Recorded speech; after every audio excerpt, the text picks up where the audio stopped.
Hi, everybody. Welcome to tonight's shir. Thank you for joining us.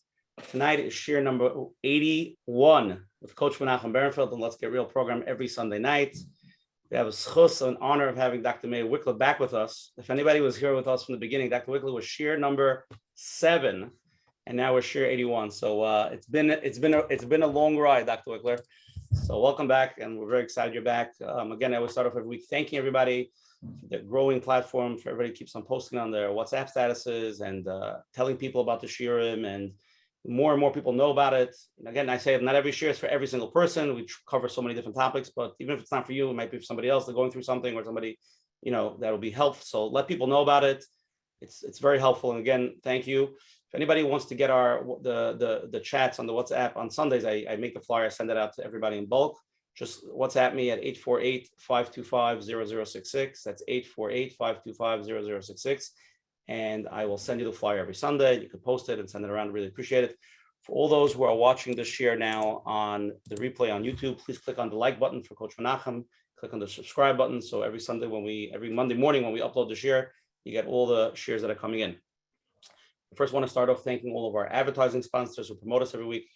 I'd like to thank the Lakewood Scoop here in Lakewood for promoting us. We appreciate it. Special thank you to Rabbi Anif and Chazak. Chazak offers programming for all. For more information, go to chazak.org. And a special thank you to Chayla Kaufman and Shmuel Summer for always promoting us on all the Jewish digital platforms. Special thank you to Shmuel, who always really helps. The Coach Menachem Show is collaborating with OK Clarity to bring greater health and wellness to the Jewish community around the globe. OK Clarity is the online platform for mental health support in the Jewish community. OKClarity.com, you can find the best therapists, coaches, nutritionists, engage in forums and stay inspired. Links will be emailed after the show with Coach Menachem. Again, for all the people that are here the first time, the share is every Sunday night at 9:30 p.m. the new time. It seems like it's going to be staying for a while. It's 9:30 time. Again, we always bring on Rabbanim, therapists, special people that have a lot to say on specific topics and Yonim, and so far so good. So please try to join us. The next 2 Sundays, we will not be having a share, Coach Menachem. Do you know about this? Did corporate tell you? It's voted. The next 2 Sundays are going to be the first night of Hanukkah and the last night of Hanukkah. And since the Olam likes to eat donuts, there's no chance that we're going to do a share. And Menachem, by the way, drinks a lot, so I don't know if he'll be able to get on drunk. So the next 2 Sundays, there will be no share. I feel bad. Sorry about that. So the next share is actually, Dr. Book, I didn't even tell you this.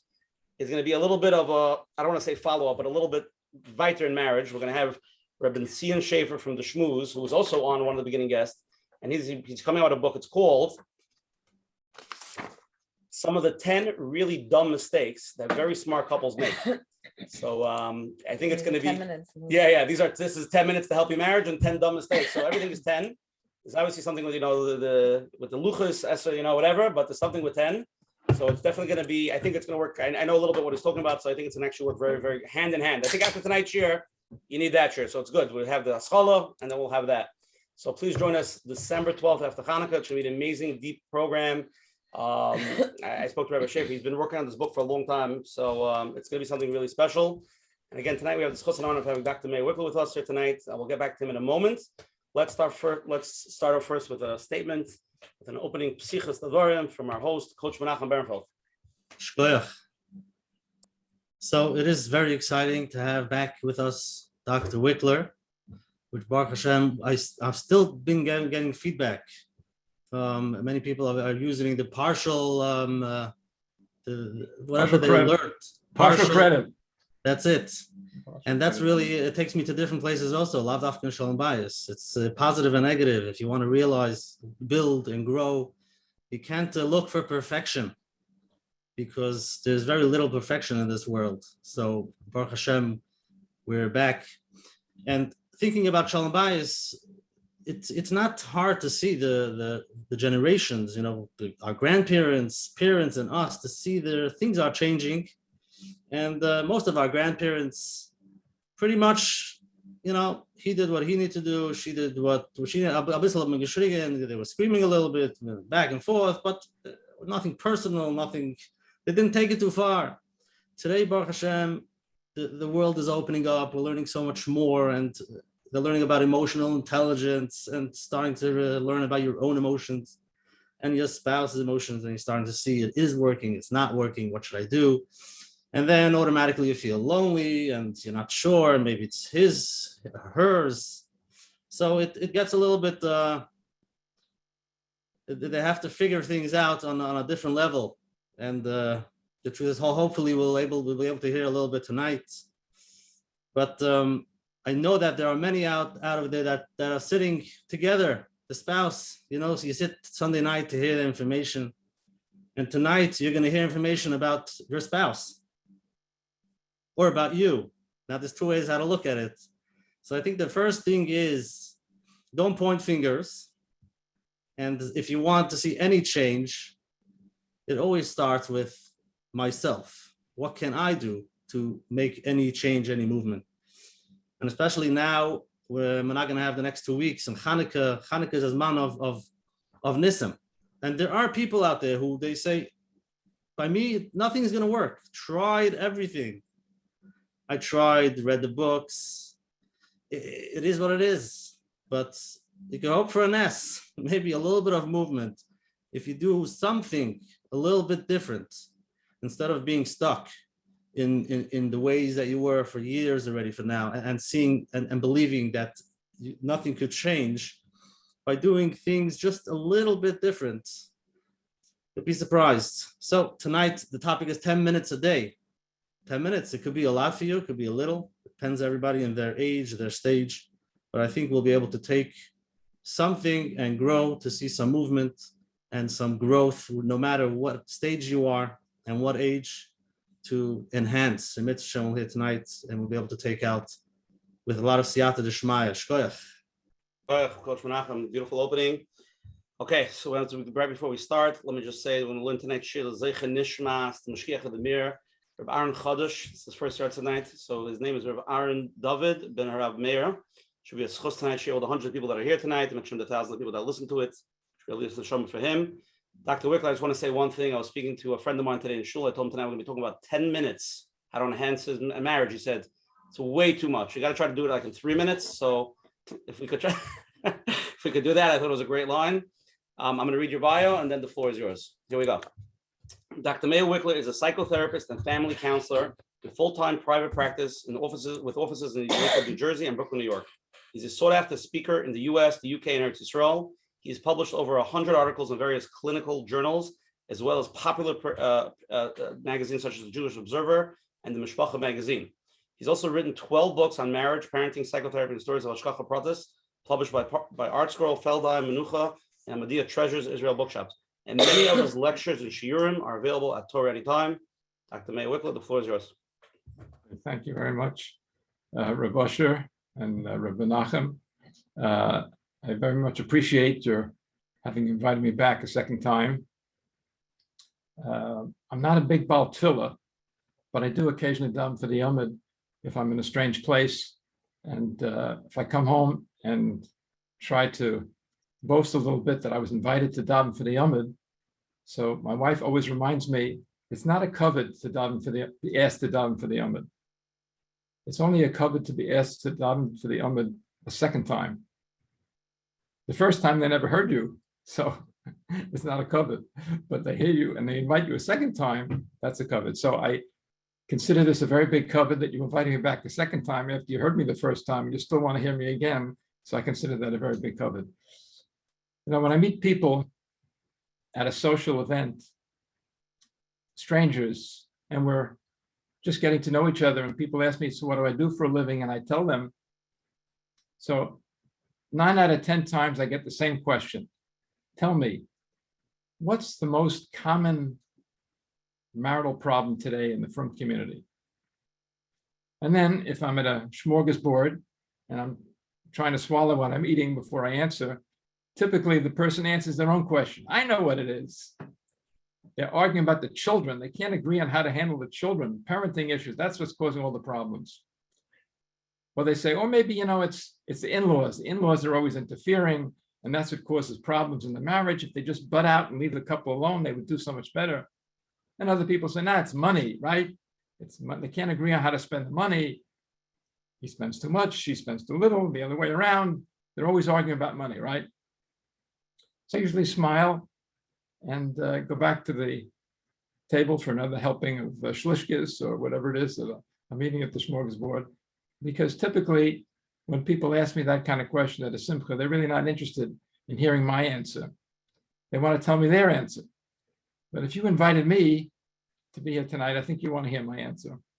So I'll tell you, I think the most serious problem that causes the most difficulties and conflicts in marriage in the frum community today is ineffective communication. When husbands and wives cannot communicate effectively, that's what causes all the problem. Now, what I mean by effective communication, I'll tell you what I mean very clearly. I define effective communication as communication where the husband and wife both feel heard and understood by each other.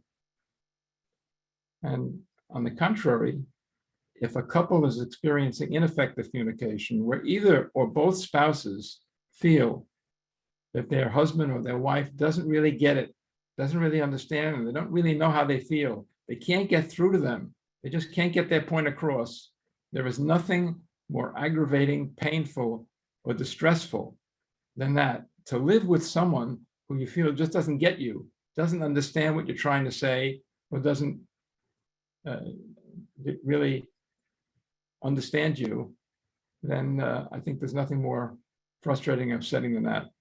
So I believe that when couples can learn how to communicate more effectively, regardless of what their differences are, they can be resolved, not necessarily in one sitting, not in one shot, but eventually, if they're communicating effectively, they can learn to resolve any difficulty that they have.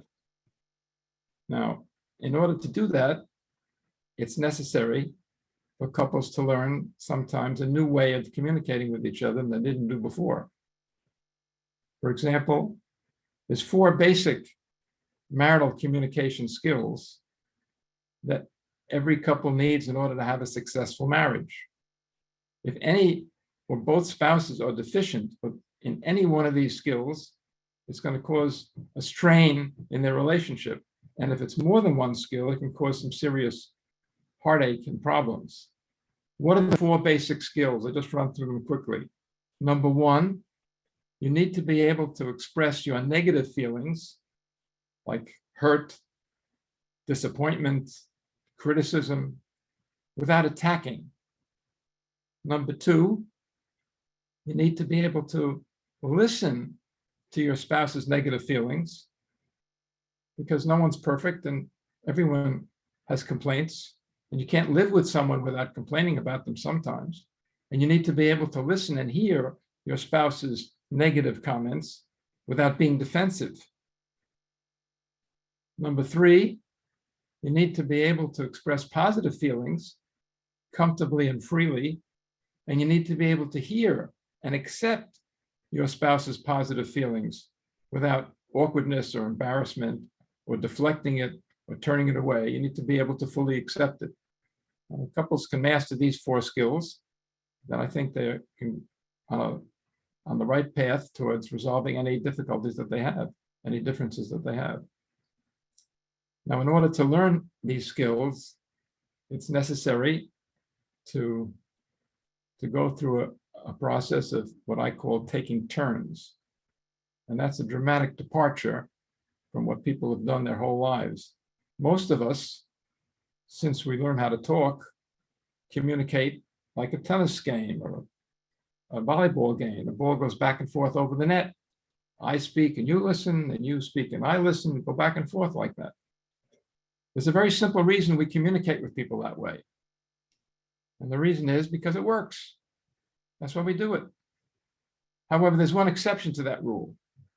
And the exception is when you're dealing with a husband and wife who are trying to discuss a controversial or sensitive subject where either or both have strong feelings, then that system is going to have to be put aside and replaced with a system that I call taking turns. That means there's one speaker and one listener for the session, not forever, but for the session. In the next session, you'll switch roles and go back and forth that way. But when you try to have a conversation about a controversial or sensitive subject, where both get to be the speaker, then what you have is no one really being a listener. And Wikler's definition of an argument is a communication session between two people on a sensitive subject where both want to speak and neither one wants to listen. That's an argument. And I do not believe that arguments are constructive or helpful. I don't recommend that couples have arguments. And if they use a system of taking turns, then by definition, it's never going to be an argument. Now, I'm not suggesting that that has to be done 24/7. But during designated communication sessions, whether it's in my office or at home, couples need to take turns. One person is a speaker. The next time, the next one is a speaker. We take turns. And that's basically my approach in working with couples. And that's basically what I described in my book, 10 minutes a day. And the 10 minutes a day refers to the communication exercise of having a session once a day for 10 minutes. One night it's the husband speaking and the wife listening. The next night it's the wife speaking and the husband listening. And they go back and forth until they reach a resolution and resolve whatever issue is on the table. So that's basically my approach. And if you have any questions that you'd like me to address, I'd be happy to do so. Okay, Dr. Wikler, thank you for that opening. And we have a lot of questions, Baruch Hashem, that came in. We're going to take a poll first from the Olam. We'll get them warmed up. And then we have the schos of having Dr. Wikler, who's doing this for many, many years. And it's an opportunity. So everybody could ask. Dr. Wikler, I said every time we do a marriage session, it's for Shteitzach, it's not for you, it's for Yenim, so you have nothing to worry about. We all know everybody has perfect marriages, so it's not really complicated. Okay, let's take a poll and let's see what everybody says. Here we go. 2-question poll. Number 1, I feel like my spouse understands how I feel, A, most of the time, B, sometimes if they really try hard, or C, really or never. I feel my spouse understands how I feel either most of the time, sometimes, really, or never. The second question is, I can discuss with my spouse anything, even my deepest secrets and feelings. That's option A. Option B, most things, some things are just not for them. Like you could discuss a lot of things, but there's certain hot button topics you can't discuss with them. C, basic marriage stuff, kids, scheduling, the basic communication. Or option D, they never have time or patience. I just do my own thing. So everybody, please vote. We have a bunch of people here tonight. Let's see what Adam says, and then Dr. Wikler will take the poll, and we'll take it from there. We'll see what we're dealing with. Quickly, like the questions? Yeah, I love it. Okay, 5 seconds. Okay, 5, 4, 3, 2, 1.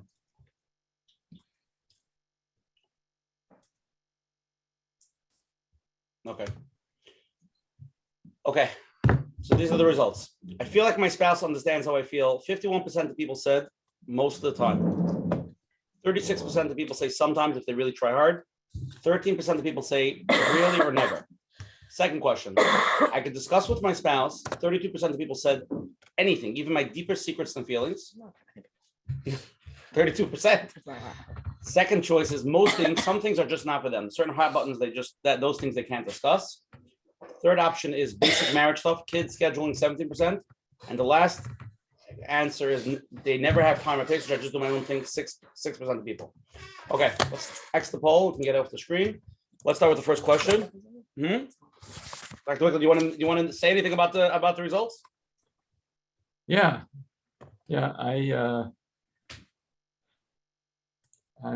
I'm really taken by the number of people who don't feel they're they can discuss anything with the spouse, and they feel the spouse always understands them. Because, as I said before, if you feel your spouse doesn't understand you on anything really, then that can be a source of tremendous pain that can eat away at the positives in a marriage. And I think it's a shame that anyone would even anonymously put that down, because I know from my work with couples how disappointing, how agonizing, and how painful it can be if you feel that your spouse doesn't understand you even sometimes. So I'm really taken by that. Okay, let's start with the first question here. Yeah. Why do couples have to learn communication skills? Isn't there something we all know without being taught? Or maybe I'm not aware of what communication skills are. Can you please clarify? Thank you. Question is, Dr. Wikler, do couples have to learn communication skills? Yeah. So they do. And but the question is a good one because I'm asked it all the time. So I'm very familiar with having to answer that. Most of the time with most people, your communication is excellent. You understand them and they understand you. But again, if you're dealing with your spouse on a sensitive or controversial issue, where either one of or both of you have strong feelings, then the regular kind of communication skills that you use with everyone else all the time is simply not going to work. So you are going to need to learn different skills in order to be an effective speaker. You need to learn how to express your negative feelings without insulting, without attacking, without raising your voice, without using nivul peh. Now, these things are what I call nuclear weapons. They're hurtful. They cause a lot of damage. They get your spouse's attention, but they don't really accomplish anything very productive. But when people feel with their back against the wall, they feel frustrated, annoyed, misunderstood, they're going to lash out with what I just referred to as nuclear weapons because they feel they have no other choice. However, if spouses can learn to communicate more effectively in the way that I just mentioned, then they can be heard much better than they were before. And also, it's necessary to set up the structure of having sessions where you take turns. It's not something we're used to doing. And when couples start doing it in my office, they all tell me it feels very awkward. It's not a normal way of conversation, where only one person gets to be the speaker and the other person has to listen the whole time. It's not a normal thing to do, and I agree with them. And I empathize that it does feel awkward. However, it is helpful and it is necessary. You know, if someone, Rahman al-Islam, had a stroke, and then they have to use physical therapists to teach them how to walk, it's very uncomfortable, it's very unpleasant, but it's necessary for the rehabilitation process. And if a couple is in stress because they're not communicating well with each other, then they're going to have to do something which is a little awkward, which is sometimes communicate in a different way by taking turns. Now, couples also need to. What if the spouse is not ready? If one of the spouses is not ready to do it, they don't want. Where do they start? Where does this does it have to start in the therapist's room? Okay. I didn't finish explaining all the tools of effective communication, but I want to get back to your question, Malcolm, if you can just hold it for a second. Sure. Couples also need to learn how to be good listeners. And to be a good listener doesn't mean you nod your head and say, I understand and I hear you. That's what I call a declaration. I'm declaring that I heard you. That doesn't make the speaker feel heard.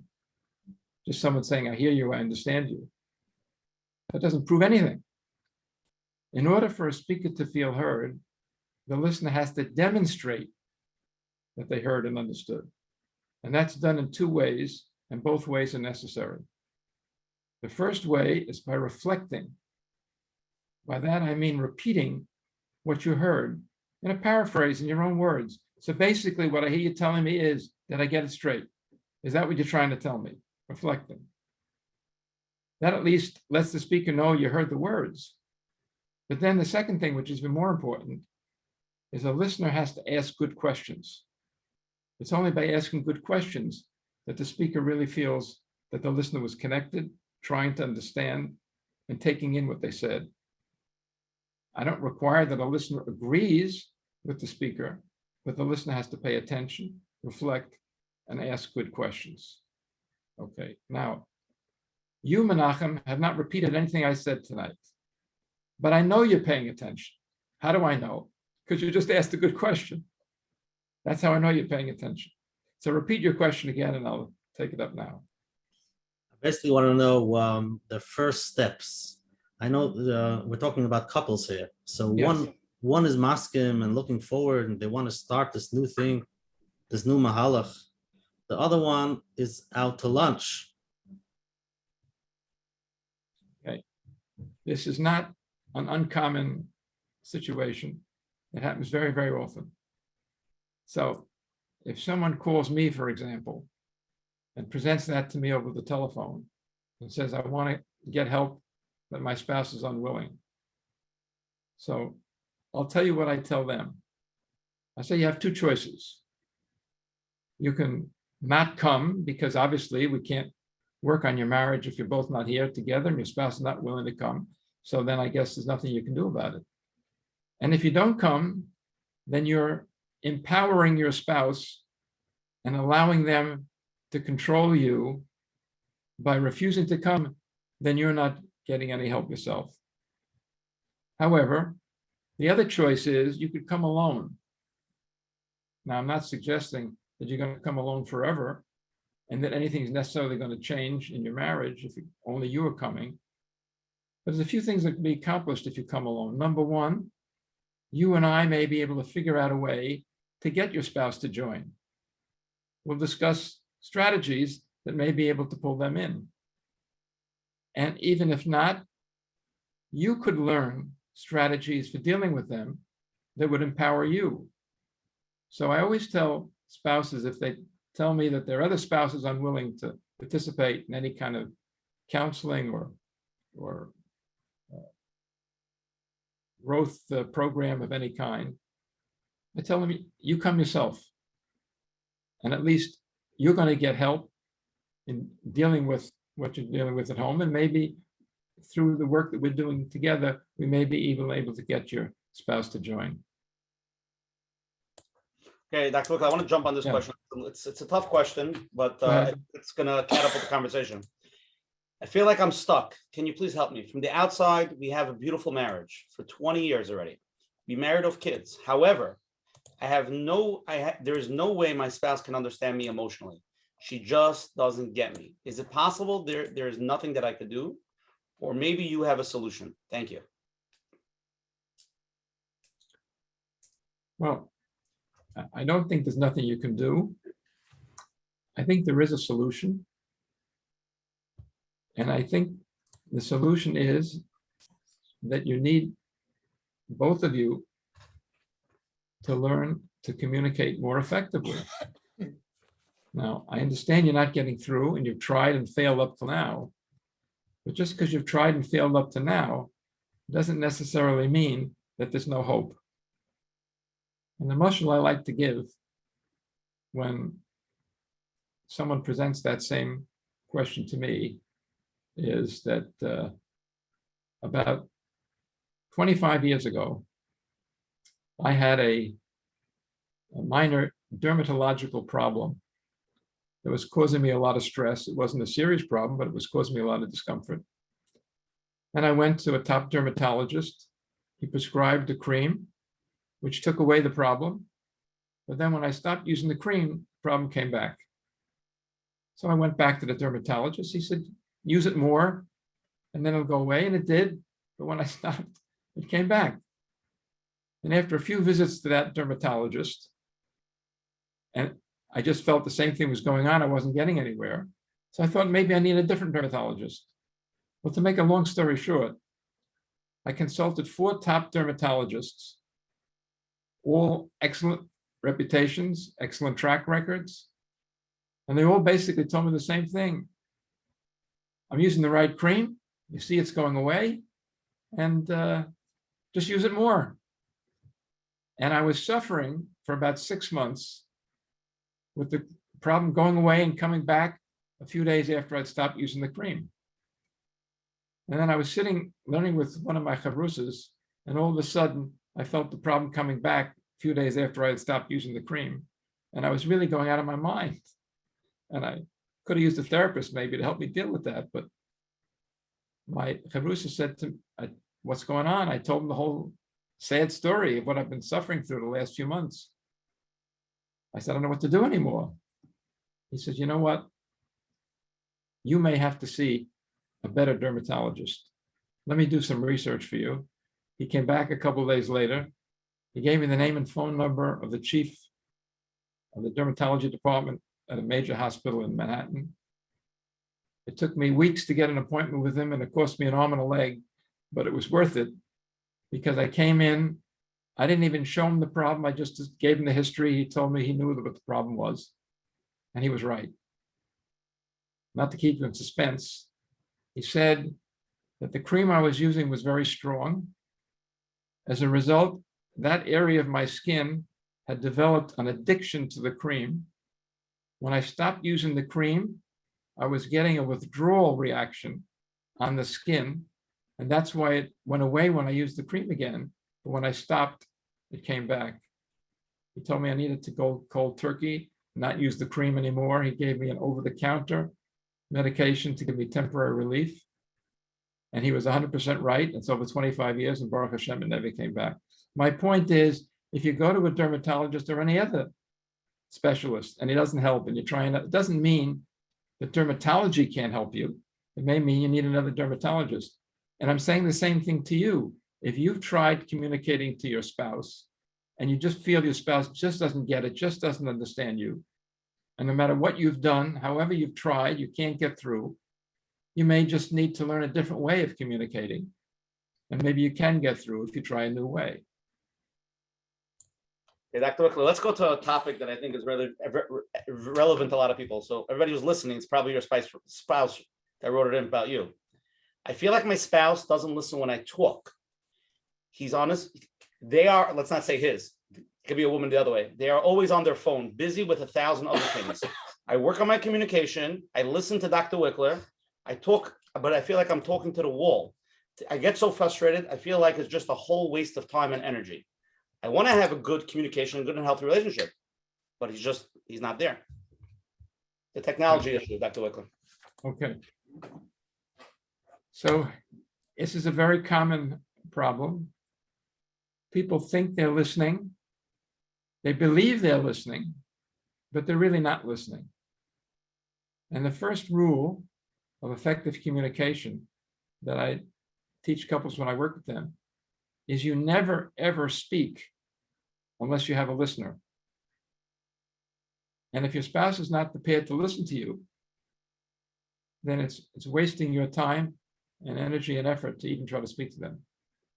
No one would think of writing a letter, putting it in an envelope, putting a stamp on it, and putting it into a mailbox without putting an address on it. Never going to arrive. What's the sense of doing that? Well, just as that would be useless, it's useless to talk to your spouse if your spouse is not paying attention. So the first thing you have to do is get their attention. Are you willing to listen to me? Can you put down your phone? Can you put down the newspaper? Can you turn off what you're listening to? I want to talk to you. If they can't or they won't, then you don't talk to them because they're not listening to you. The first step is you have to get their attention, see if they're willing to listen. And if they're not listening, or they veer off or glance at the phone when you're trying to talk to them, then you have to address that and you don't keep talking. The mashal I like to use for that is, we've all, I'm sure, been on an airplane. And when the plane first takes off, there's a security announcement, usually on the video, telling you where the exits are and the life rafts and all that other stuff. And one of the things they always tell you, no matter what airline you take, is if there's a reduction in cabin pressure, the pilot is going to release oxygen masks from the ceiling. And then you should put them on your face and it shows you how to do it. And if you're traveling with a child, put it on yourself first and the child second. Now, they never explain why to do that. And I've thought about it. And although I haven't checked it out with any airline personnel, I think the reason is because it's counterintuitive, meaning most people traveling with a child, it's their own child they're traveling with. And most parents, if they're confronted, Rahman al-Islam, with a dangerous situation, they'd rather save the child before themselves. So most parents instinctively would want to get the oxygen mask on the child, and then put their own oxygen mask later. But they tell you not to do it that way. All airlines tell you not to do it that way. They don't explain why. But I'll tell you why I think you have to do it that way. Because in such an emergency that the pilot is going to release the oxygen masks from the ceiling, there's going to be pandemonium in the cabin. People are going to be screaming, crying, yelling. Panic is going to break out. And if you're traveling with a child, that child is going to be panicked to see grown men crying, screaming, davening, whatever they're doing. It's going to be very frightening to the child. And now, in addition to the frightening scene in the cabin, these scary masks come down from the ceiling, and my mother or my father wants to put one on my face. So the natural instinct of the child is to resist. So the parent is going to struggle with the child. But meanwhile, if there's no oxygen in the cabin, the parent could pass out. And if the parent, Rahman al-Islam, passes out, then the child won't wear the oxygen mask and the parent won't, and it could be a very dangerous situation. If the parent puts the oxygen mask on themselves first, they're not going to pass out. And they're going to have an easier time getting it on the child. Because if there is a struggle, at least the parent's not going to pass out. And the child won't be so frightened seeing the oxygen mask on the parent first, then the child will be more willing and compliant to put it on themselves. Now I'm citing that as a mushal. What's the nimshal? The nimshal is, if you're trying to talk to your spouse and there's a problem in the process of the communication, but you want to get your point across. So you're very eager to get your point across, but it's more important that you address the communication problem and leave your agenda for later. Because if you're not being listened to and your spouse is not paying attention, then it's useless to spend any more time with your topic or your agenda or the subject you wanted to discuss. Because if the tool is broken, it's never going to do the job it has to. You have to fix the tool first. And the tool is effective communication, where your spouse is listening. And if they're not listening, you have to address in what they're doing or not doing that's making them a poor listener. Okay, here's the next question that came in. I've been married for 3 years and things started off on the right foot. And we do get along. However, I feel things are just becoming dull. My husband is out most of the day, and when he comes home, there's not much to share. Is this the way it goes with marriage, or is there something I need to do? Okay, so this is, again, a very common problem. It comes up in many marriages, sometimes after 3 years, sometimes after 3 months, sometimes after 30 years, but it's very often can come up in a marriage. And I would generalize the problem to say that what the questioner is experiencing is that their emotional needs are not being met in the marriage. Now, everyone's emotional needs are different. What the husband needs, the wife doesn't. What the wife needs, the husband doesn't. They don't automatically have the same needs. They're two separate people and there's two separate genders. And as a result, they're going to have different needs. But in order to have a successful marriage, each spouse has to feel that their needs are being met. Now, one spouse may have a need for greater conversation, for greater closeness, for greater sharing. Another spouse may not need that. But as I tell people all the time, when you want to please someone and you want to give them a gift, you don't give them a gift that you want to receive. You give them a gift that they want to receive. That's a good gift. And if you want to please and satisfy your spouse, you have to satisfy their needs, not satisfy your own needs or what you assume to be your spouse's needs. So I'm not saying that what you're experiencing, what the questioner is experiencing, is just the way they have to accept and live with it. It's a common problem, but it can be overcome and resolved, and it needs to be discussed. You need to explain to your spouse that you're not happy, that your emotional needs are not being met. You would like things to be different, and you need to be able to say how you'd like it to be different, what you'd like them to do to improve that can make you happy. It's not enough just to say you're upset, you're disappointed, your needs are not being met. You also have to spell out and teach your spouse what they need to do to satisfy and please you. And you have to have a discussion. Now, you may not get all of your needs met, but I am a firm believer that if you're able to talk about it openly and honestly, you'll get more of your needs met than you're getting now. Okay, Dr. Wikler, let's get into this question. It's also a very common question, I think. When my wife and I take the time to go out together, and we finally do date night, I find that most of what we talk about is our kids and what we need to do around the house, all so technical.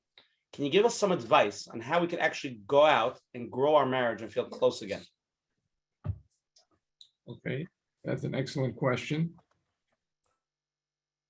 First of all, I have to congratulate the couple who submitted the question, because they're already ahead of the game if they have a date night every week. And a lot of couples don't do that, and it's a shame that they don't.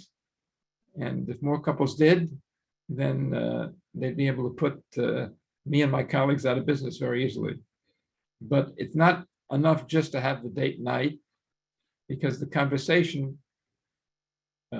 as described very often, focuses around the business of running a family, and is not so much focused on more pleasurable or pleasant topics. So first of all, a couple has to acknowledge that this is going to be the goal of the date night, or at least part of the date night, that there's going to be a certain amount of time that they're not going to be discussing these practical matters, and they're going to try to focus on more pleasurable topics. It's going to take a concerted effort on their part, and they don't have to do it for the whole date night, but they could designate a portion of it. If we're going out to eat, when the food comes, or when we're in the car, or wherever portion they decide, they're going to try to make that a business-free zone where they're just talking about more pleasant topics. And it's something that I find not just most couples, most people in our society, and I'm not just talking about from people, in Western society, have a much easier time expressing negative feelings than positive feelings. We all have much more experience and feel much more articulate and comfortable complaining, criticizing, finding fault, than praising, complimenting, and expressing positive feelings. And the reason for that is because that's what we heard growing up. In Western society, lahavdil, in the larger secular society, as well as in from community, our rebbeim, our teachers, constantly told us what we were doing wrong, the mistakes we were making. And it was very rare that we got a compliment or praise. Now, some of us may have been fortunate to have excellent superstar teachers who knew how to praise and give compliments, but most of the teachers and most of the rebbeim didn't. And we grew up hearing more criticism than praise, hearing more fault finding than compliments. And as a result, we're more fluent in criticizing, finding fault, and complaining than we are in approving and complimenting and praising. So sometimes couples need to make a concerted effort to work on that. It's something that I do when I work with couples, but it's something couples can do on their own. And I mentioned that in my book, the importance of sharing positive feelings and actually practicing it for a specific period of time where they're just going to take a few minutes and just share positive feelings with each other. Even as an exercise, it's a wonderful thing to do, even just for 5 minutes a day, just to have some time where you're going to share some positive feelings between husband and wife. Doesn't have to wait for date night. It can be once a day for 5 minutes.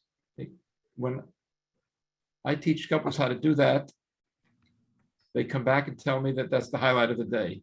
With all the stresses and disappointments and frustrations we go through in our day, to know we're going to have 5 or 10 minutes with a spouse where we're just going to hear positive feelings and get positive feedback and just compliment each other. It's the most delicious opportunity for the whole day, and it can smooth things over and lubricate the wheels of the family in such a way that can have enormous positive impact.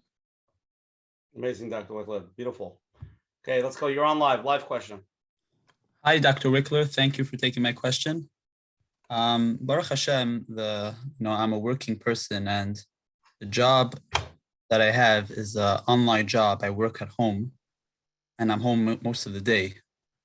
And although I know, it's a very, like we just talking, it's good to have communication with your spouse and have time to spend together. My situation is like, since I'm home all day, I haven't actually heard it from her, but I have this feeling sometimes that she's not home the whole day, but whenever she's home, since I'm home the whole day, I'm able to like monitor everything. Not that I mean to be a mashkiach, but I see everything that's happening, and I have this feeling that she wants her own space, even though I don't actually do anything. But since I'm just home all day, I want to know how to balance, spending time and also giving your wife or your spouse a little bit of a distance so they could have their free time with themselves. Yes, okay. First of all, thank you for your question. It is a problem if you're working at home, because sometimes it's very common, and I've heard this from other couples as well, that a spouse sometimes needs and wants to have private time at home alone without their spouse there. It's good when spouses can share pleasant and positive experiences and time with each other, but it's also good when they're separated from each other. The husband goes to kollel, he goes to the office, the wife is at home, or she goes out to work and comes back, but there's times when they're not with each other, and at home, sometimes alone. It's good for both spouses. Now, sometimes, as in your case, you're home all the time because you work at home, and it's perfectly legitimate and understandable that your wife may be frustrated that you're always around, and she doesn't have any time to herself in the home by herself. So what I would recommend is that you try to build in some structure, so that if you're home, maybe you're staying in a certain part of the house or a certain room during certain hours, and that you're not just wandering around or available at any time, or you could pop in any time, that you put some kind of limits or structure, that you stay in your office or you stay in your study, wherever it is, for a certain amount of time. So your wife can anticipate that during this time, you're going to be in the room with the door closed. And even though you're at home, it's as if you're not at home. And you can discuss with her that kind of structure that may make her feel more comfortable with it, and ask her if there's something that you could do. Maybe she doesn't like the fact that you come out and ask her a question and she's in the middle of something, and you distract her from what she's doing, or just that she knows that you could do that. So make up some kind of rules together, either that you won't bother her during these part of the day, you won't come out of the room during a certain part of the day, and see what would work for her, and see if you could work out a kind of the structure. This was very critical. I mentioned this when I was on last time, was during the pandemic, and everyone was at home. The kids were home, the parents were home. It was very important to have a structure during the day in order to keep people sane And Baruch Hashem, there's no lockdown now, but to some extent, if you are working at home, it can create difficulty for your spouse. To see if you could work out some kind of a structure that would make her feel more comfortable. Took a beautiful answer. Okay, we have another live question. You're on. Me? Yep, you. Okay. I went to marriage counseling and they suggested that each person talks for 30 minutes and then the other listens. And then we're supposed to exchange. So I'm saying we did it because my husband wanted me to go first. After I finished asking him what he wanted to say, he said he was going to sleep. That's question number one. What do you do with that? And then, well, I did feel that he took advantage of me that way. And also, if one is a T on the Myers-Briggs and the other is an F, T for thinking and F for feeling, usually the thinking person thinks that the feeling person is not logical. So how do you overcome these kinds of behaviors and this kind of divide? Okay, so I'm not going to address the second part of your question, the Briggs formula. I've heard of it. I'm a little bit familiar with it, but it's not an area of my expertise, and I'm not going to comment on that. But I will answer the first part of your question. I believe that it's important for couples to take turns. However, I always recommend what I call the 24-hour rule. And by that, I mean that when one spouse was the speaker, even if it's just for 10 minutes, in a 10-minute session, that the next spouse is not the speaker for at least 24 hours. Because if you speak for half an hour, and then I speak for half an hour, so you don't really get the feeling that I absorbed what you had to say. You don't get the feeling that I considered what you had to say, because right away, as soon as you finish speaking, now I'm going to come with my rebuttal and try to disprove, disagree, and object and correct everything you've said, and you're certainly not going to feel heard. So what I recommend to couples, when one is the speaker and the other is the listener, that they wait 24 hours before they change roles. Now, that doesn't mean you don't talk for 24 hours, but it means you don't discuss that subject again for 24 hours. And 24 hours later, after your spouse has slept on it, thought about it, chewed it over, and you feel that they've at least given it a fair shot to listen, to try to understand it, then you're ready to hear them, and they should be ready to speak to you. But if they're going to respond in less than 24 hours, then they're not giving you their full attention, because part of their mental attention is focused on rehearsing what they're going to say to you when it's their turn to speak. If they can't speak for 24 hours, then they might as well listen to you, because they have 24 hours to prepare their response, and they don't have to do it while you're talking. So that's the way I recommend couples take turns. But when it's 24 hours later, the other spouse has to be the speaker, whether they like it or not. And they don't have the option of not speaking. They don't necessarily have to address your topic. They can choose their own topic. The speaker gets to pick the topic, but they don't have the option of not speaking.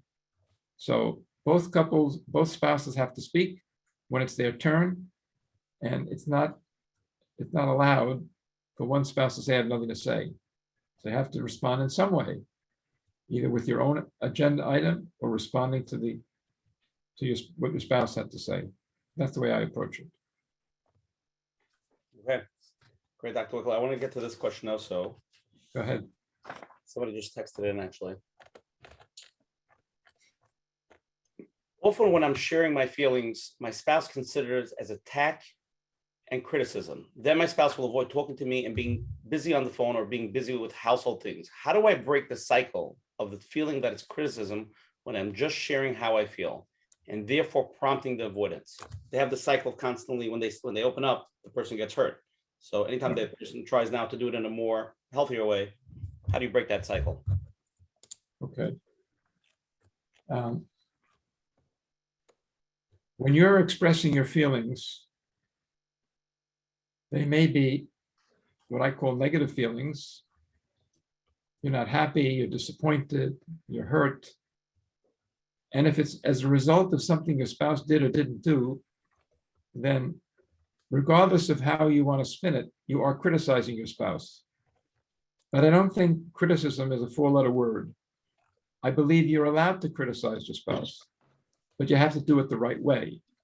And the right way is by not attacking, not insulting, not using foul language, and not raising your voice. Now, you may not consider it an attack, but if you say you always and you never, and if they're all you statements, then it is an attack. You avoid attacking by saying, it makes me feel. This is how it makes me feel when you do that. I'm not attacking you, I'm just explaining to you how it makes me feel. Now, some spouses are very sensitive to criticism and they have a criticism allergy. And if you tell them they did anything that you don't like, they can't hear it. But they need to be able to hear it. Now, sometimes spouses have such a criticism allergy that they become enraged inside, but they don't think it's appropriate to lash out just because you're expressing their feelings. So they deal with the rage by shutting down, walking away, not saying anything. And that's not helpful either. They need to be able to express their feeling about what you said. So in order to communicate effectively, it can't be one way. It can't be one as a speaker, and then the listener is never the speaker and never expresses their feelings about what you just said. It needs to be a back and forth, but not a back and forth in the same session or the same sitting, a back and forth over time from one day to the next. So I express my feelings about what you did, and then tomorrow you'll express your feelings about the way I said it to you, or how you feel that I criticized you. And that's important for both spouses to share their feelings. It's okay not to like being criticized, but it's not okay to shut down when you're criticized and not respond and not answer and just shut down and walk away and be miserable. The silent treatment never helps anybody. That's another form of nuclear weapons. Some spouses are so enraged that they shut down and don't say anything, and that's a form of nuclear weapons. It certainly lets your spouse know you're upset. It lets them know you're angry, but it doesn't accomplish anything. It doesn't resolve anything. It doesn't solve anything. In order to solve things, there has to be a dialogue, but it has to be a dialogue in a constructive way. And I believe taking turns is the constructive way of doing that. Dr. Wikler, we have another live question. You're on. Sure. Hi, thank you for taking my call. Can you hear me? We hear Yes, I you. can. Okay. At times we have a very loving and passionate marriage. Other times it takes effort to just tolerate each other. I didn't hear the last thing you said. I'm What sorry. can we actively do to always maintain those really positive? Can you hear me? I didn't hear the last thing you said. What can we actively do to always maintain those really positive and loving feelings all the time? Also, how much space is appropriate and okay within a marriage, or is this marriage specific? I didn't hear the last thing. I'm sorry.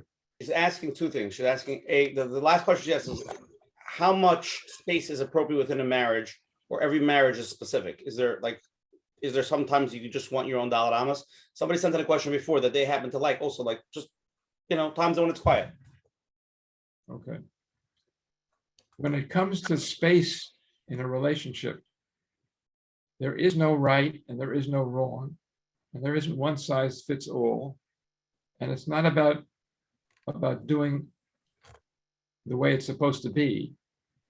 It's about negotiating the differences between the husband and wife.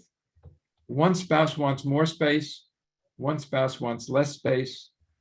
Neither one is right and neither one is wrong. And they're both entitled to their preferences. And this will not be resolved by trying to figure out who's right and who's wrong.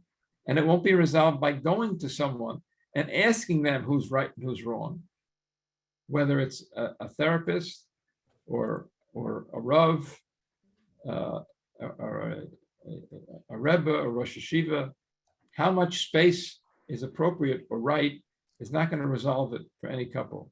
The couple is going to have to negotiate this with each other. One spouse wants more distance, one spouse wants less, and they're going to have to meet in the middle somewhere.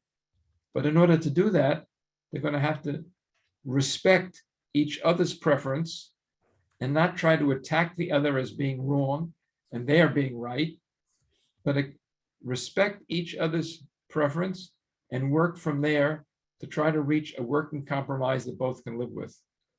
Now, you had asked about maintaining the passion in a marriage, and that's certainly should be a goal of every marriage. And in order to do that, it's necessary to put in constant work and effort and attention. And Rav Ashi, you were saying that 10 minutes a day sounds like too much, maybe 3 minutes a day. But my response to that is, if you can't invest 10 minutes a day in your marriage, then your marriage isn't worth a whole lot. Considering everything that you put into the marriage up to now, you can't invest 10 minutes, then you're really not doing yourselves justice. So I would say you need to talk about it with each other, what you can each do to keep the passion alive, what each one of you would want, what you would like. It's very personal and very private when people have wishes and thoughts and fantasies. But I think there's nothing greater in a marriage than when a couple can share their fantasies with each other and what they would like and how they'd like things to be and what their preferences are. And if you can share that with each other and talk about it, I think that can enhance and maintain your passion and increase it. Beautiful, Dr. Wikler. Somebody sent in a very powerful question. I want to read it, okay? Sure. Please do. I was raised in a home where the communication between my parents were terrible, to say at the least. I'm dating now and I'm scared that I will relive my parents' history. What advice can you give someone to me before I start a relationship to learn proper communication skills? And do I really have a chance at having a loving, effective communication marriage, even though I was never taught that while I grew up? Okay, that's an excellent question. I thank you for asking it.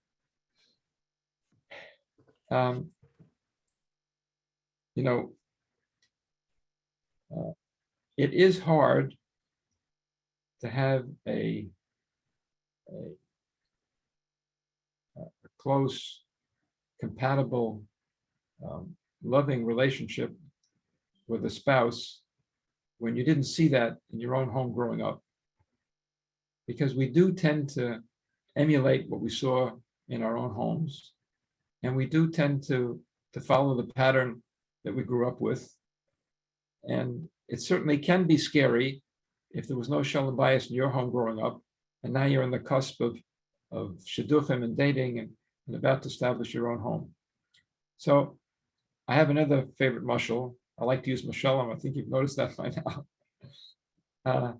Supposing you worked in an office and your boss was going to send you to Japan for 2 weeks on a business trip. And you tried to protest and he said, no, I'm going to send you with kosher food. Don't worry about it. But you have to go. There's no one else in the office that can go. It has to be you. And you say, but I don't speak Japanese. What do you want from me? How am I going to get around over there? Oh, you have to go. So there's a very good reason why you don't speak Japanese. Because your parents didn't speak Japanese when you grew up in your home. They spoke English or Yiddish or Hebrew, but they didn't speak Japanese. So what do you do now? Well, you don't give up your job. You don't tell your boss to fire you and hire somebody else. What you do is you go to a crash course in conversational Japanese. You learn how to speak some basic Japanese, and that'll get you by. So the nimshal is that no, you didn't have good role models growing up, but that does not mean that you're doomed and that you have no hope for having a happy marriage. As a matter of fact, you have a head start because you know what not to do and you know what to avoid. And you know, just remembering the example that you grew up with at home and just trying to do the opposite sometimes is helpful. But there are places you could go and things you could do to help you learn to have a healthy communication with each other. You might find it helpful to read the book that I wrote about it, titled 10 Minutes a Day to a Better Marriage. It's not only for couples who are married, it's also for people who are planning to get married. And you might find some useful advice in that book that would help you to build your bias Nam Israel. Very good. Could we take it to a little bit of a practical? I know many people have a hard time with even knowing themselves what they need and what they want, expressing their feelings to their spouse. And you're talking about people who don't even know what feelings are, even the positives and negatives. These are all taboo. Where would someone start? How would they start, even for themselves? And like I mentioned before, the spouse doesn't want to talk. So you're telling them they have no option. So where do they start? Okay.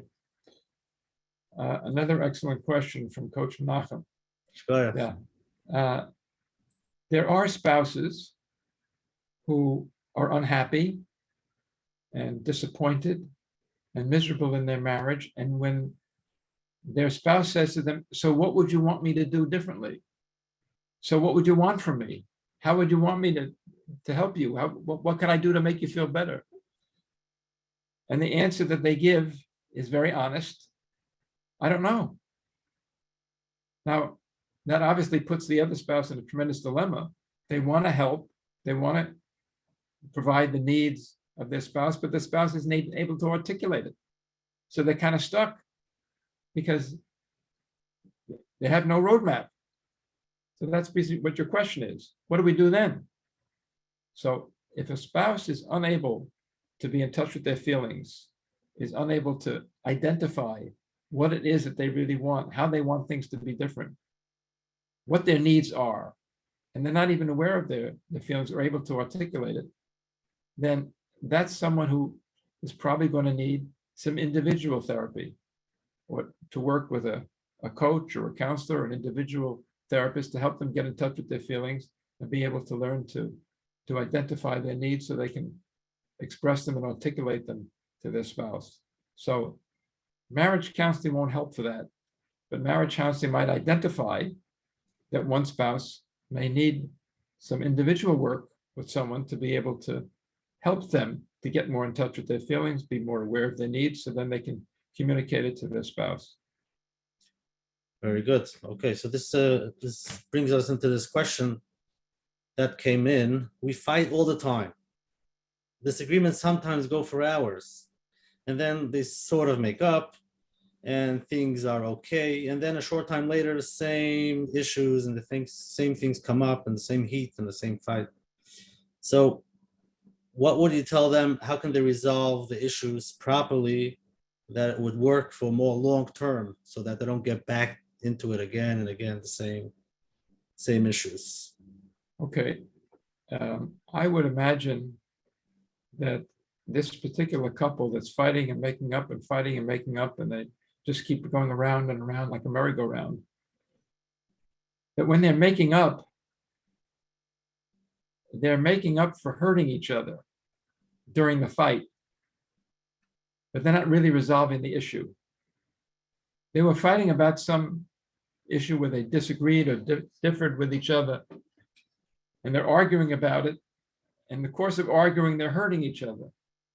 And then they may feel guilty, sorry, and regret things they've said, the way they said it. And then they apologize, make up, and the air is sort of cleared. But when they apologized and made up, they may have apologized and made up for the way they dealt with each other during the fight. And that may cool things down and calm things temporarily, but it doesn't resolve the issue that's prompted the fight in the first place.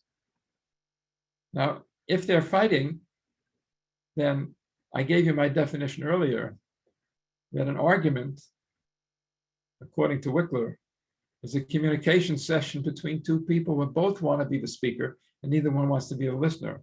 So if they're arguing with each other, it means both are trying to be the speaker and neither one is listening. And when both people try to speak and neither one is listening, then no one gets heard, everyone is frustrated, nothing gets resolved, nothing gets fixed, there's no resolution. And even if they make up afterwards, the issue doesn't get resolved. What I'm recommending is instead of arguing, they need to communicate more effectively about the issue that prompted the argument in the first place. Now they have to agree that they're going to take turns and one will speak first and the next one will speak the next night. They won't have an argument, but they'll try to resolve the issue so that when it comes up again, they'll have a different way of dealing with it. So it won't have to frustrate either or both of them. That's what I would recommend. Okay. Somebody just texted this question. I want to jump on this question. I think it's a great question. Quickly, ready? I'm ready. What do you do with a hypocritical spouse? He makes demands for me he himself doesn't respect. For example, spending money. He restricts me, but allows himself the carte blanche, spending and blames for our financial distress. There's only one example. So basically, you have a relationship, you communicate something, but you feel the other person just doesn't keep to what you make up or just hypocritical. How do you communicate that? Well, I think you communicate it directly.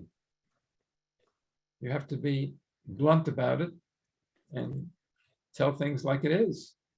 And if you feel your spouse is being hypocritical and having a double standard, then you need to point that out and say, it feels like a double standard and it doesn't feel fair to me. And I would like that we have one standard for both of us. And I want to hear what you have to say about it tomorrow.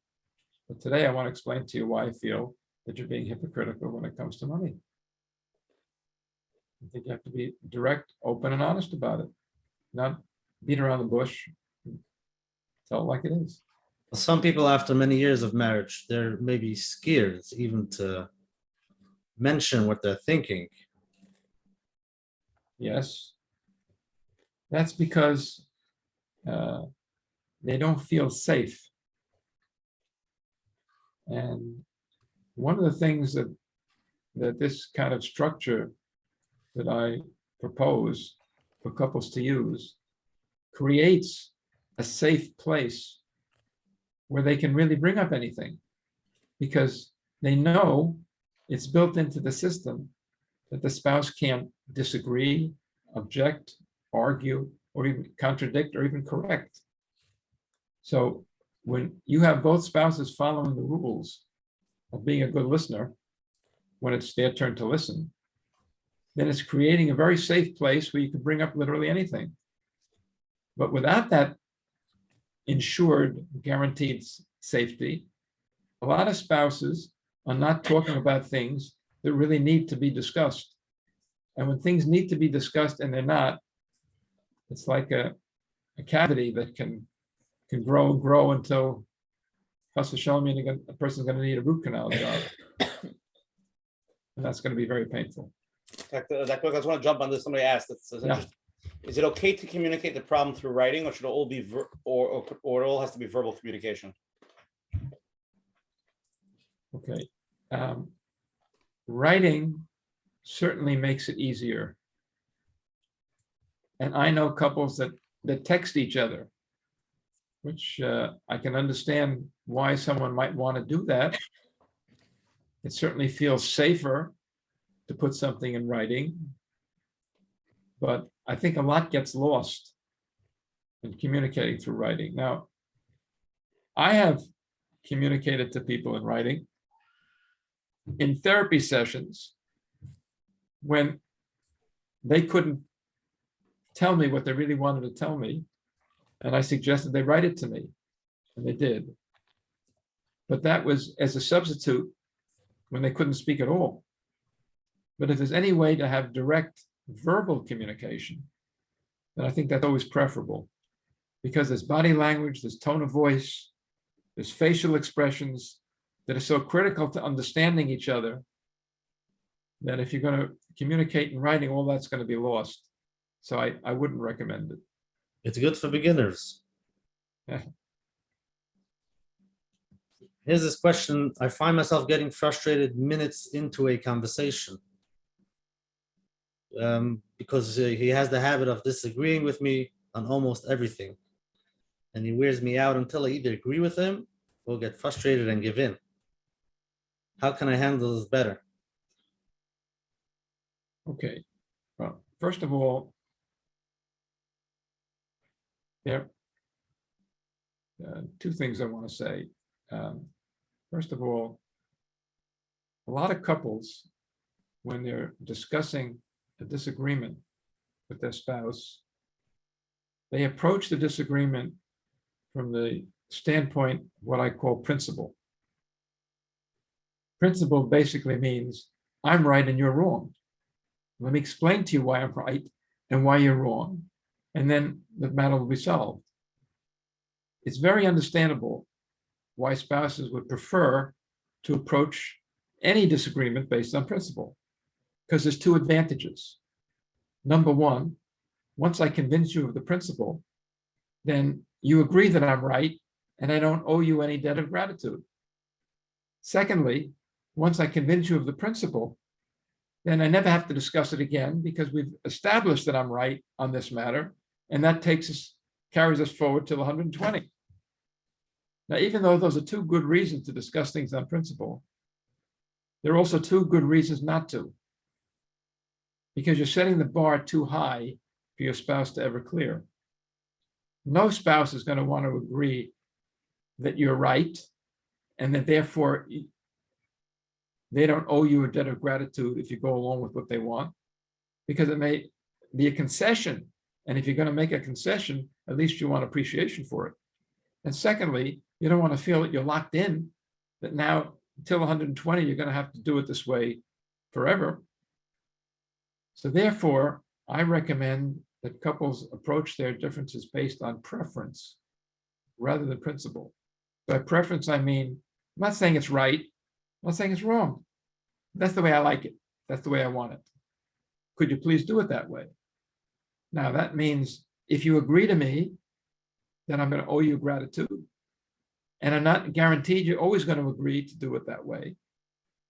But I stand a better chance of getting what I want if I approach it based on preference rather than principle. The second thing is that I want to say about this is that if this person is talking and right away the husband or the spouse is disagreeing, then the spouse is simply not being a good listener. A good listener is not supposed to give their opinion about anything. They're not supposed to contradict, disagree, or even correct. They're supposed to reflect and ask questions. And by the way, when I talk about reflecting, I just want to point out that I didn't invent the idea of reflecting. Chazal understood the value of reflecting. And I just want to point out that if anybody's interested, you can look up Shulchan Aruch Choshen Mishpat, Hilchos Dayanim, Perek Yud Zayin, Halacha Zayin. And it says there, beferish, that in a din Torah, a dayan is mechuyev to repeat the arguments of each litigant in order to make sure that the litigant feels the dayan understood his taina. And then the Mechaber quotes the pasuk in Menachem, where Shlomo HaMelech did the exact same thing. In the mice of the two women that were arguing over the live baby and the dead baby, Shlomo HaMelech repeats the taina of each woman. And the Mechaber takes from there that it's an obligation of a dayan to repeat the arguments of each litigant, of each Baal Din, so the Baal Din makes sure the dayan understood him. Now that's a din Torah. I'm not suggesting that a marriage is a din Torah, chas v'shalom. But you are judging what your spouse is saying, and it's important for your spouse to feel heard before you render a judgment, even 24 hours later. So in order for your spouse to feel heard, it's necessary for the listener to repeat what's being said, what I call reflecting. But you can look it up in the Shulchan Aruch. Perek Yud Zayin, Hilchos Dayanim, Halacha Zayin. Maybe we could do like practice like a parroting. Can we try it? Please, sure. Okay, there's somebody online. Let's take a live question, but maybe we should practice it just to give people the concept of what parroting is. Okay, you're on. Okay. If someone is married to someone and they were having a good marriage and then they started getting into addiction, into sex addiction and porn, and then they were feeling shame and they're in denial of it, they start blaming their spouse and they start spending money on it and they can't face it. How's the spouse supposed to react to that? They can't really talk to them because they're just in denial. Yeah. Addictions are a very serious challenge to any marriage. It's an enormous nisayon for both spouses.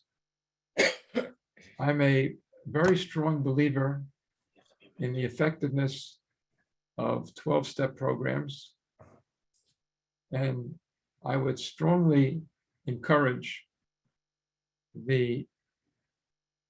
whoever is married to someone who's addicted to anything, whether it's a substance or whether it's a behavioral addiction, that they should attend Al-Anon meetings themselves to give them the support and the encouragement and the guidance that they need to deal with this very, very challenging and difficult crisis in any marriage.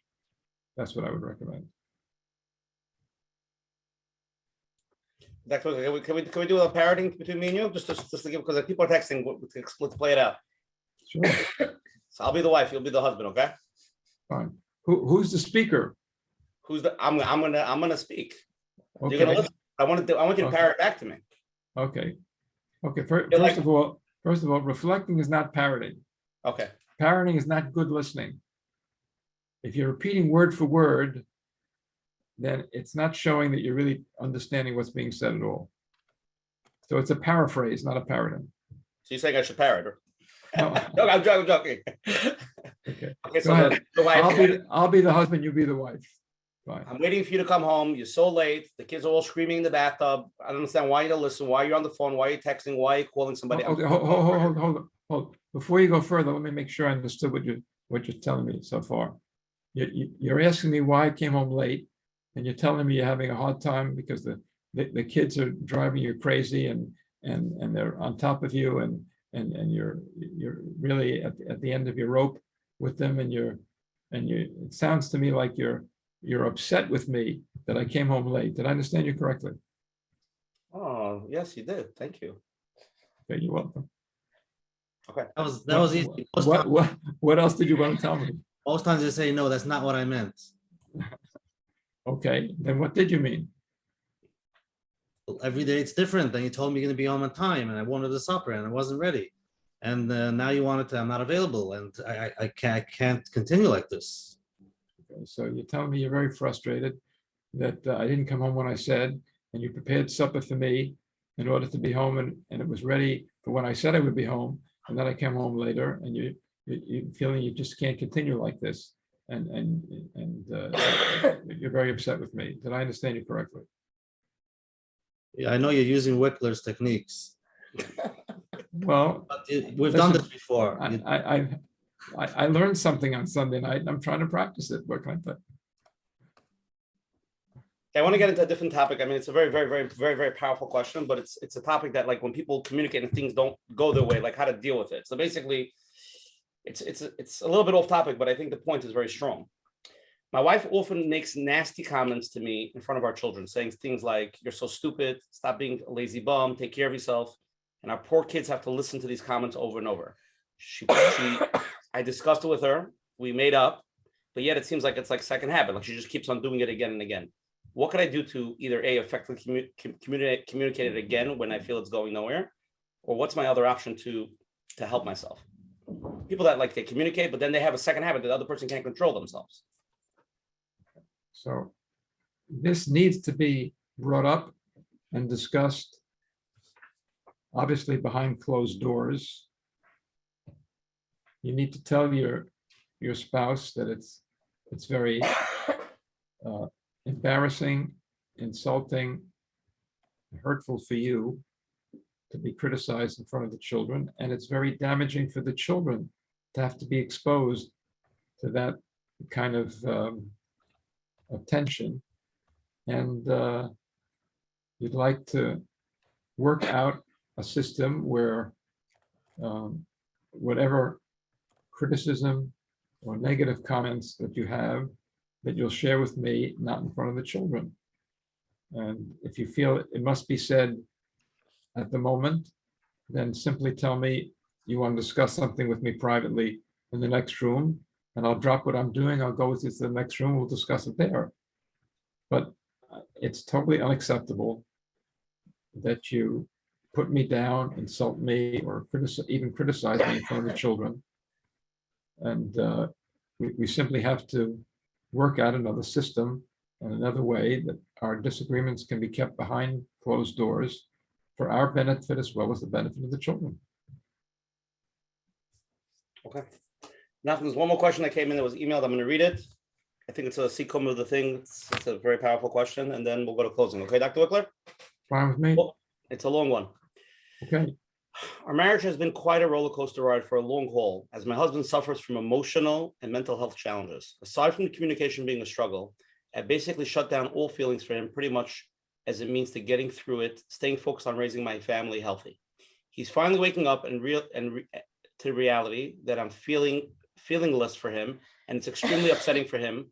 But even though I try to communicate how I need him to show up as a husband and father, he continues to make little or no effort to work on his midos and being caring, especially in the areas that I have shared with him are hurtful and affected me and the children.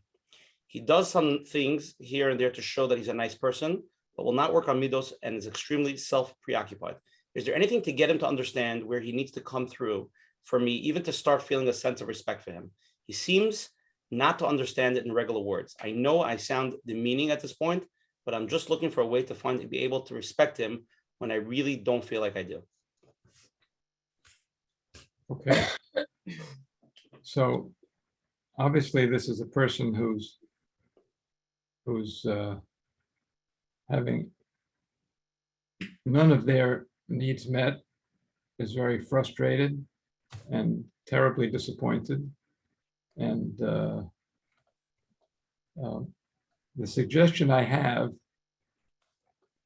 to try to see if things can be moving a little bit in a more positive direction is that when people are asked for something that's difficult for them to give, then even if someone is explaining why it's so necessary or so urgent, it doesn't make it easier for them to give. But when a person, especially a person who may be very self-absorbed, sees some possible benefit for themselves, and that can increase their motivation dramatically. So what I would recommend is, instead of telling your husband all the things he's not doing that you want him to do, or the things he's doing that you want him to stop, that you approach your husband and ask him if there's anything that he would want from you to do or to not do. Does he want to see any changes in you? What would he want different from you? And if you start from that point and try to see if there's something that he would want more of, less of, differently from you, then it may provide an incentive for him to consider maybe some of your needs as well. So that would be my suggestion to you. Begin with yourself, approach your husband and say, listen, I'm not perfect. I make mistakes. Tell me what you want me to work on, what you want me to change, and see if there's something that he could tell you that he would want you to change. And if you work on that, that may be an incentive for him then to consider some of your needs as well. Let's go to closing over here. Everybody stay on. Dr. Wikler has some closing statements. First, I go to Dr. Meir Wikler for coming on again.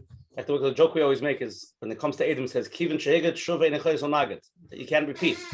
So, Haraya, that you talk, we want you back, and we want you back again, that you're here again. And thanks for being mechazik, all the amazing questions that came in tonight, and really helping people. It's tremendous chizuk for people. Again, tonight's share we're learning Leil Nishmas, the Mashkiach of the Meir, Rav Aaron Chodesh, Rav Aaron ben Rav David ben Harav Meir. It's his first yard site, so it should be a schus for him. Again, if anybody wants to join our WhatsApp chat, so you get the flyer every Sunday, please text me personally at 848-525-0066, 848-525-0066, and I'll send you every Sunday the flyer. Again, for anybody who's here the first time, every Sunday night at 9:30, you have an amazing share on the Zoom ID, and please join. It's really, really uplifting and meridic. The next 2 Sundays, November 28th and December 5th, is going to be Hanukkah, the first night and the last night, so we will not be having a share those nights. The next share will be December 12th. The world famous Rabbi Tzia Shaver from the Shmuz was also coming back for a second time, and he's going to be discussing. You ready? You ready? Some of the 10 really dumb mistakes that very smart couples make. So I think based on what we spoke about tonight, the first step, just basic communication and getting that clarity with each other. Getting into that topic, it should be well. So everybody who's here tonight definitely can join on December 12th, and it's going to be a powerful, deep program. Please join. If anybody wants to see this program later, it's recorded. It'll be on menachembernfeld.com. If anybody has any questions for Dr. Wikler, please email coachmenachem@gmail.com. We'll forward all the questions to him, or anything you want to have to say to him. Tonight's share is number 81. It's going to be recorded. It'll be up on our phone lines probably later tonight or tomorrow morning at 848-777-GROW. That's 848-777-GROW. And let's just thank you to all the advertising sponsors, the Lakewood Scoop, Rabbi Yanif Chazak, Chayla Kaufman, Shmuel Summer from JCN, and Dr. Wickel, thank you for coming on. Be mechazik. It was a beautiful, beautiful share tonight. Much better the second time. Not that the first time was bad, but much better. It was a gewaldic tonight. Really, really appreciate it. Thank you so much. Yeah. And Coach Menachem first for the closing. The first time was great. The second time was even better. Sorry. Can you paraphrase that back to me? Coach Menachem closing, then Dr. Wickel. Leave the oil with a chizuk. Let's go. Yeah, I want to thank you, Dr. Wikler, for giving up your time for our audience. I know it's hard for many. We've heard it before from many. There are people out there who feel that they're giving everything they have and they get nothing back. And now they heard the last thing you said. They're probably very hard for them. Now they should ask their spouse what they can do. It could be hard and a challenge, but I guess it sounds like tonight we went through many questions, many scenarios, and all boils down to this basic communication, effective communication. There's something there that we need to learn, and I guess I'll have to look into the book to see more practical things that we can use, no matter where we are, as beginners or older people who feel there's no hope, but if they've never tried this methods, so there's one more method they can use, and it sounds like it works. So I want to thank you again for coming, and Mitzvah Shem, everybody should be able to take this information just one step ahead of the game so they can learn any movement, any new things in their marriage so that it can go for the better. Mitzvah Shem. Shkoyach. Dr. Wickel. Okay, just briefly in closing, I just want to repeat that I do believe that regardless of the differences that exist between a husband and wife, and however long-standing they may be,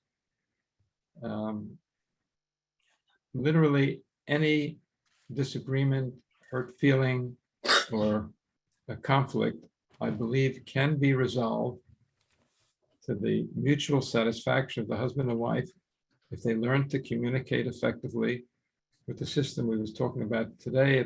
I go into greater detail in it in my book, 10 Minutes a Day to a Better Marriage, an Art Scroll book. But as I started to say it in answer to one of the previous questions, it's not only you and your spouse who will benefit from being able to communicate more effectively. The greatest beneficiaries are going to be your children. Because when husbands and wives are not able to communicate effectively, and they're both trying to be the speaker, and neither one is willing to be the listener, and there are arguments in front of the children, then you cannot believe how damaging and hurtful that can be to the emotional well-being of your own children. And everyone always wants the best for their children. And no one, Khalila, would want to think they're doing anything that's going to hurt their children. But I just want to leave you with one brief anecdote. There's a Dayan here in Lakewood who, as a result of his position on the Beis Din, he comes into contact with many lawyers in different fields. And he once met a lawyer who was a former Marine, an Iraqi war veteran. And this lawyer, this Marine veteran, shared with the Dayan that as a result of his active service in the military, he was wounded in battle. He saw buddies of his killed in front of him.